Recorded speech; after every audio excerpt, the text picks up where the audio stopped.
The great hall of Prime was silent. 12 species sat in a circle, their seats carved from the stones of their home worlds. Light from a dying star filtered through the glass ceiling, casting long shadows across the floor. In the center stood a single human woman. Ambassador kept her hands steady at her sides. She had waited 80 years for this moment, not her personally, but her species. 80 years of watching from the edges, 80 years of proving themselves. Today, Earth would finally know if it belonged among the stars. High Arbiter sat on the tallest seat. His skin was pale blue almost, and his eyes held the weight of 3,000 years. They had ruled this council since before humans learned to make fire. To him, these newcomers were barely more than clever animals. Ambassador said, his voice echoing through the hall, "You may speak for your world." Stepped forward. She had practiced this speech 100 times. She knew every word, every pause, every breath. But standing here, feeling the cold stares of beings who had traveled between galaxies while her ancestors still lived in caves, the words felt small. She spoke anyway. 80 years ago, Earth reached the stars. We found we were not alone, we found you. She looked at each seat in turn. Some of you welcomed us, most of you did not. You called us violent, dangerous, unpredictable, and you were right. A murmur passed through the council. This was not the speech they expected. Are all of those things, continued. We have fought wars that killed millions of our own kind. We have poisoned our own world. We have done terrible things to each other. She paused. But we are also something else. When the colonies faced the plague, it was human doctors who worked without sleep for 6 months to find a cure. When the mining stations collapsed, it was human ships that pulled survivors from the wreckage. When pirates raided the outer rim, it was human soldiers who died pushing them back.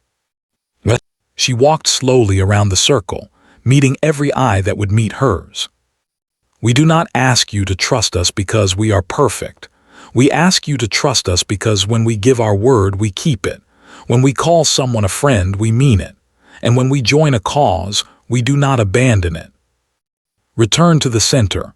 Earth asks for full membership in the Galactic Council, not as servants, not as children to be watched and controlled, as equals, as partners, as friends. She bowed her head and stepped back. The silence that followed was heavy. Then High Arbiter raised his hand. The Council will vote. Each species will speak their choice. One by one they voted. The voted yes, they remembered the plague. The voted yes, they remembered the rescue. The voted yes, they had always believed in giving others a chance. But the others voted no. The syndicate of, one after another, the votes fell like stones. 9 against, 3 in favor. Did not smile, but something like satisfaction crossed his ancient face. The motion fails. Earth is membership in the Galactic Council. Had expected this. She had prepared herself for disappointment, but was not finished. Furthermore, he continued, in light of humanity's continued instability, the Council has determined that Earth's observer status is revoked. Human colonies outside the Sol system will be redistributed among Council species for proper management. You have 90 days to comply.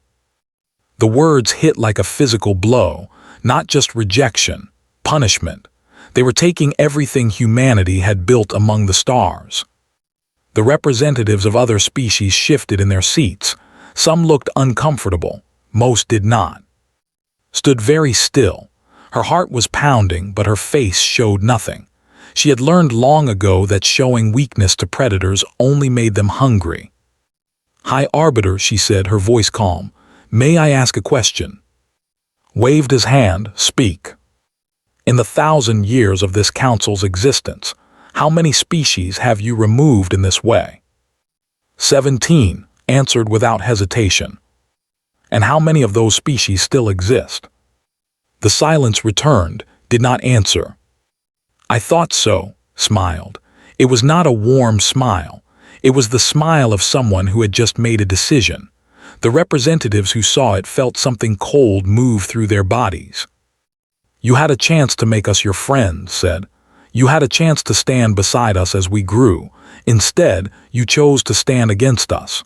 You chose to take our homes. You chose to treat us as animals to be managed." She turned and walked toward the exit. At the door, she stopped and looked back over her shoulder. "You will regret this vote, not because we will make you regret it, but because you will see what you could have had, and you will know that you threw it away."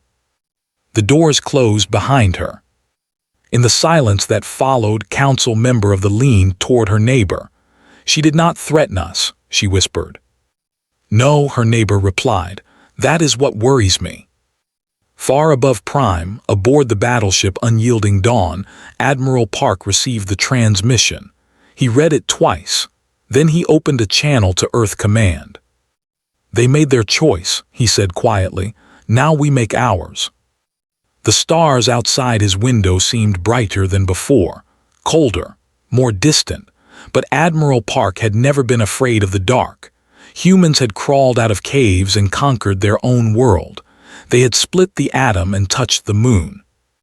The galaxy thought it had just put humanity in its place.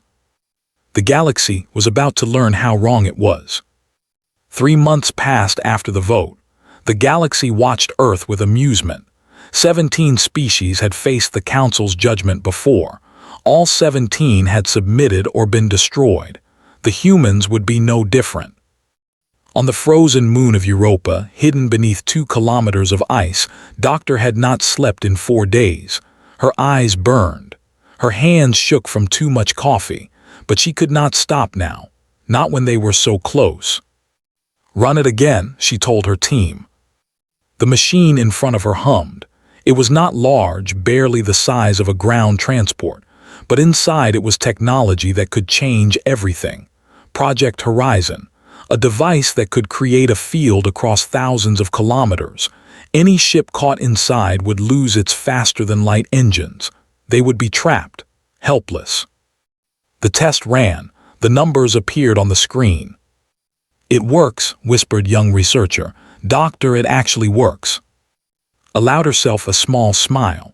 "Send the results to General No. Tell him we are ready." On the other side of human space, Captain guided her ship through the darkness between stars. The Silent Thunder was not a warship in the traditional sense. It carried no heavy weapons, no thick armor. What it carried was silence. The ship could move through space like a ghost, invisible to every sensor the Council had ever built. For 3 months, and her crew had done nothing but watch.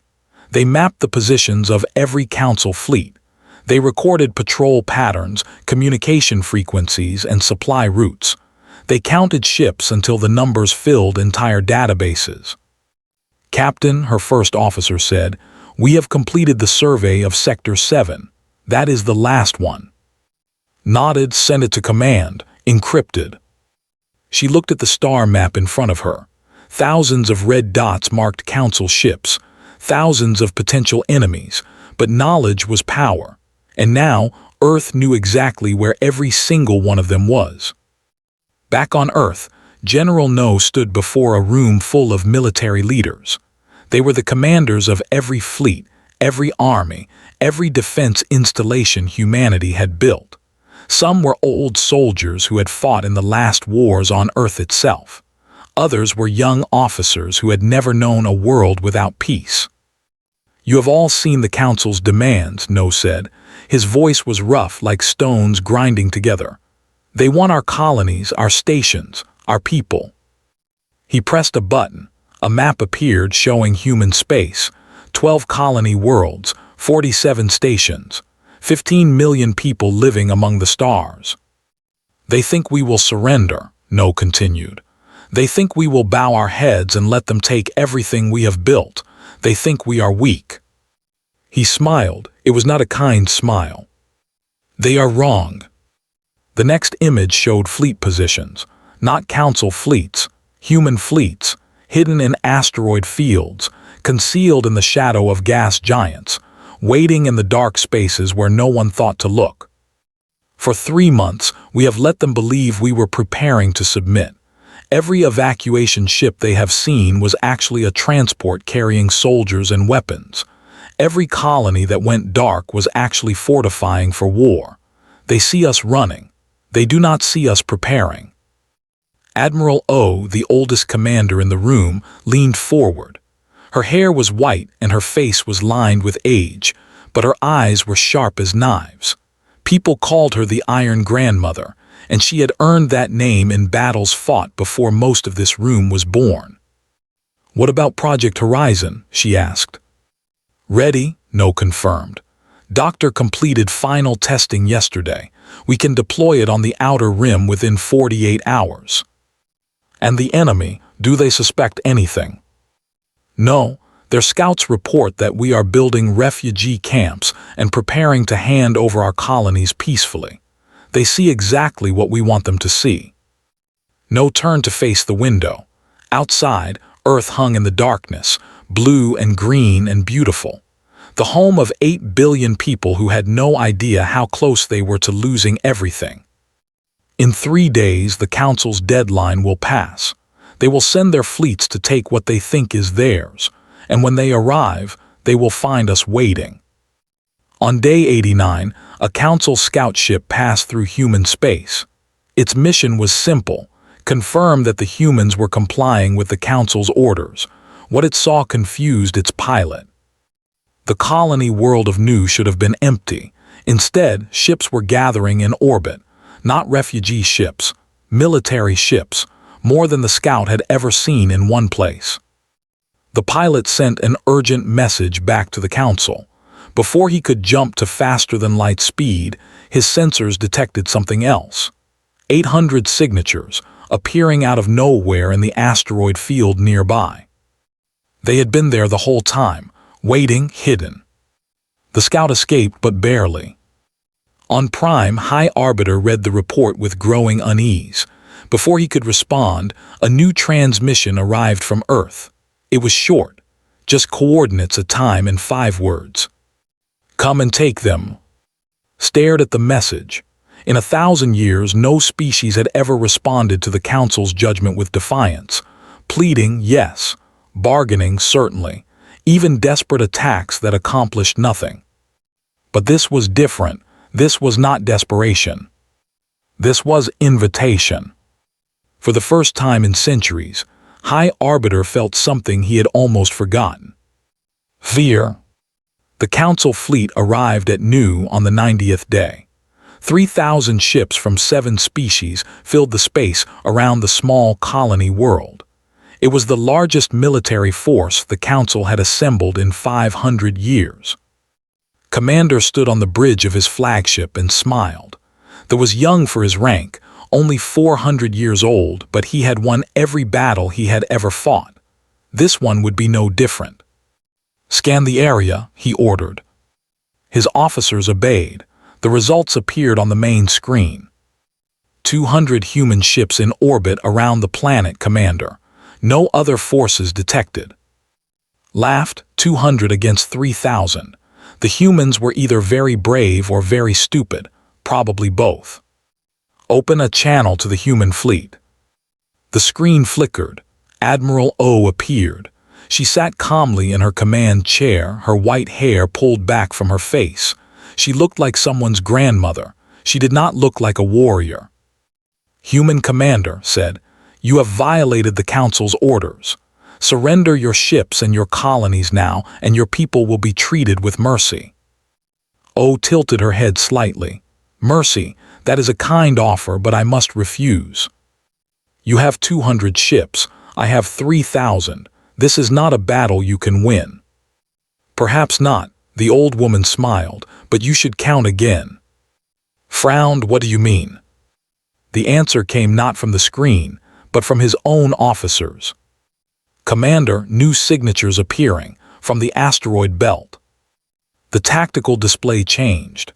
Where there had been empty space moments ago, now there were lights, hundreds of them, ship after ship appearing from behind rocks and debris where they had hidden for weeks. "How many?" demanded. 800, no, 850, Commander, they're still appearing." Felt the first cold touch of doubt, but he pushed it aside.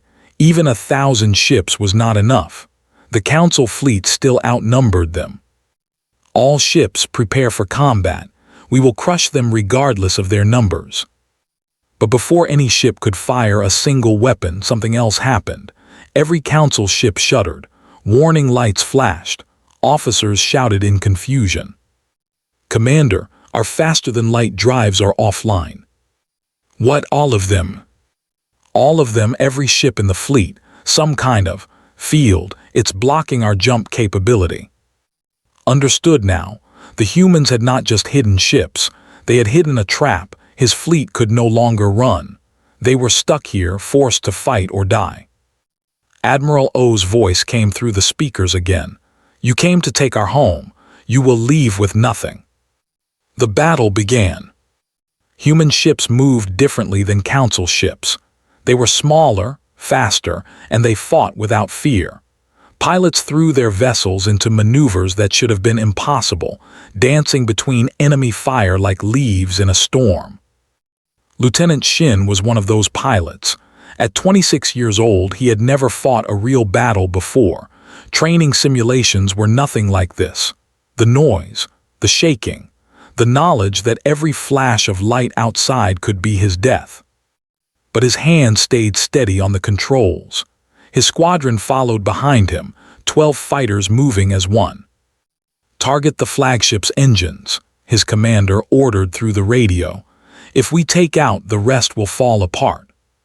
Pushed his fighter forward. Council defense ships tried to intercept, but they were too slow. Human engineers had spent decades making their ships faster than anything else in the galaxy. Now that speed paid off. "I have a lock," shouted he fired. His missiles struck the flagship's engine section. Explosions tore through the hull. The great ship began to drift, powerless. On the flagship's bridge, Commander pulled himself up from the floor. Smoke filled the air. Officers lay unconscious around him. Through the cracked viewport, he could see his fleet dying. Council ships burned. They exploded. They surrendered. The battle that should have been easy had become a disaster. "Commander," a surviving officer reported, her voice shaking, "we have lost contact with over 2,000 ships. Most are destroyed. Some are surrendering." 2,000 in less than an hour. The humans had lost ships too, could see their wreckage floating alongside his own, but they had not broken. They had not run. They had fought with a ferocity the galaxy had never seen. "Order all remaining ships to retreat," said quietly. "Get us out of here." "But Commander, our jump drives." "I know. Move to the edge of the field, whatever it takes. We must survive to warn the Council." The remnants of the Council fleet limped away. Of 3,000 ships, only 400 escaped. Behind them, human ships did not pursue.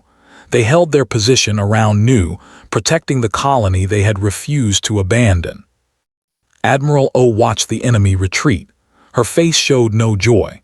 Beside her, officers cheered, but she remained silent. "Admiral," her first officer asked, "are you all right?"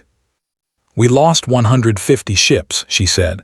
150 crews, thousands of our people. "But we won." "Yes, we won." O turned to face her officer. "Send a message to Commander's escape pod. He survived, yes." "Yes, Admiral." "Good, I have a message for him to deliver." 3 days later, Commander knelt before High Arbiter in the Council chamber. The Commander was broken, his pride shattered, his fleet destroyed.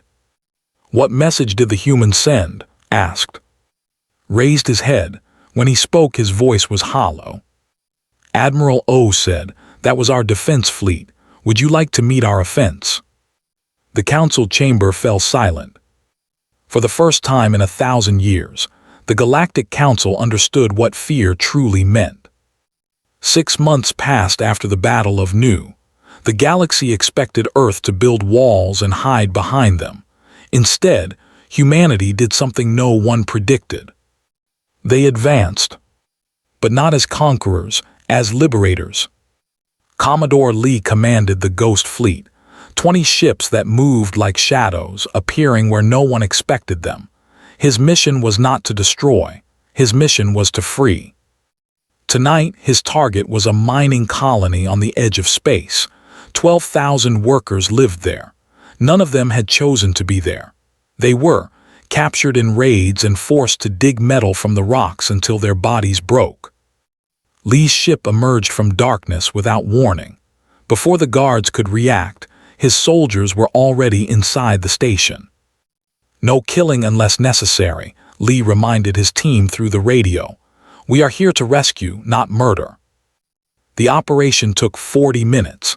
Guards surrendered when they saw how badly they were outnumbered. The workers stood in confused silence as human soldiers cut their chains and offered them water. "Who are you?" an old woman asked. "Friends," Lee answered. "Ships are waiting to take you home. Your families are waiting for you." The old woman stared at him. Then she began to cry. Across the galaxy, scenes like this repeated again and again. The Ghost Fleet hit slave camps, prison stations, and forced labor colonies. Every species the Council had conquered over the centuries suddenly found humans at their doors, offering freedom. On the planet Prime, a young woman named stood before a crowd of thousands. She had once been a translator for Earth's diplomatic corps. Now she was something else entirely. "I am not a soldier," she said into the microphone. Her voice carried across the square, broadcast to millions watching on screens throughout Council space. "I am a teacher, a daughter, a sister, but today I speak for Earth." The crowd was mixed. Even some who had grown tired of their government's arrogance. They had gathered in secret, risking everything to hear her words. "The Council told you that humans are dangerous. They were right. We are dangerous to tyrants. We are dangerous to slavers. We are dangerous to anyone who believes that some lives are worth less than others." She raised her hand. Behind her, a screen showed images. Human doctors treating wounded. Human ships delivering food to starving colonies. Human soldiers dying to protect people they had never met. Earth remembers what it is to fight for freedom. We fought for it on our own world, again and again, until we finally understood that no one is free until everyone is free. Now we bring that lesson to the stars. Leaned forward. "The Council is afraid, not of our ships, not of our weapons. They are afraid because we offer something they cannot defeat: hope." Her broadcast reached trillions. Some laughed at her words, many more did not. In the weeks that followed, 3 species from the Council. They were first, grateful for the plague cure humanity had given them years ago. The followed, remembering the mining disaster where humans had saved their people. The joined simply because they believed it was right. High Arbiter watched his alliance crumble. Species that had obeyed the Council for centuries suddenly questioned everything. Protests erupted on a dozen worlds. His own people began to whisper that perhaps the war was a mistake. Desperate, made a decision that would seal his fate. Ambassador was traveling to meet with potential allies when her transport was attacked. Council assassins had been sent to kill her. The message was clear. If Earth lost its voice, perhaps its will would break. But did not die. Her guards fought off the attackers. She was wounded but survived. And somehow, the footage of the attack spread across every network in the galaxy. The video showed Ambassador, bleeding from a wound on her arm, refusing to retreat. It showed her standing over a fallen guard, holding a weapon she barely knew how to use.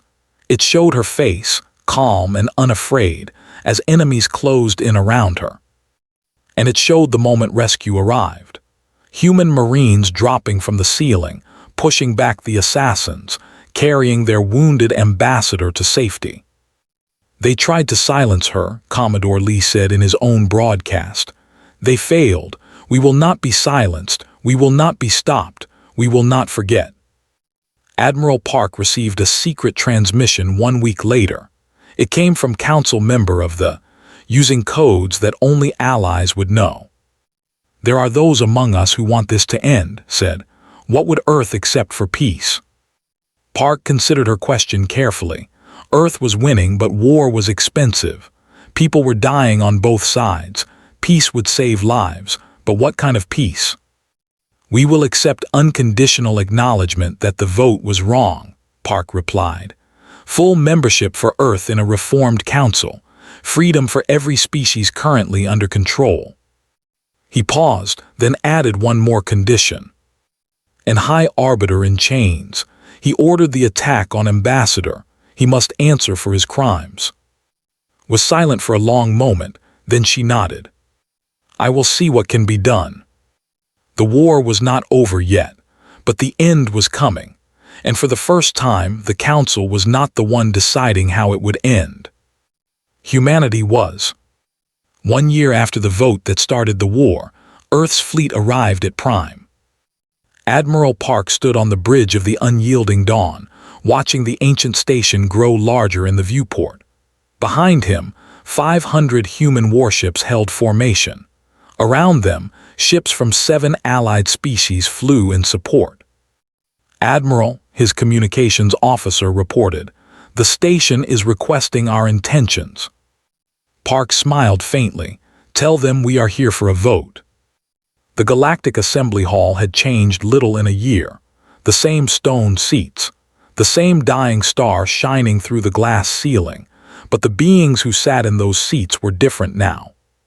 7 of the 12 seats were occupied by Earth's allies. The 4 other species who had joined the cause. Only 5 seats still belonged to the old council. And in the center of the room, where Ambassador had once stood alone, she stood again. Her arm still bore the scar from the assassination attempt. She wore it openly, a reminder of what the council had tried to do, but her eyes held no anger, only calm determination. 1 year ago, began, I stood in this room and asked for friendship. You answered with rejection, with threats, with violence. She looked at each seat in turn. You tried to take our homes. You tried to kill our people. You tried to erase us from the stars. Her voice echoed through the hall. You failed. From his seat among the old council members, High Arbiter glared at her with pure hatred. His empire was crumbling. His allies had abandoned him. His fleet was broken, but his pride remained. You think you have won, he spat. You are children playing at war. The empire has endured for 3,000 years. We will endure long after your species has turned to dust. Turn to face him, perhaps, but today we are not here to discuss the future of your empire. We are here to discuss the future of this council. She pressed a button. A holographic document appeared in the air. I propose the dissolution of the Galactic Council as it currently exists. In its place, we will form the Galactic Federation. Every species will have equal representation.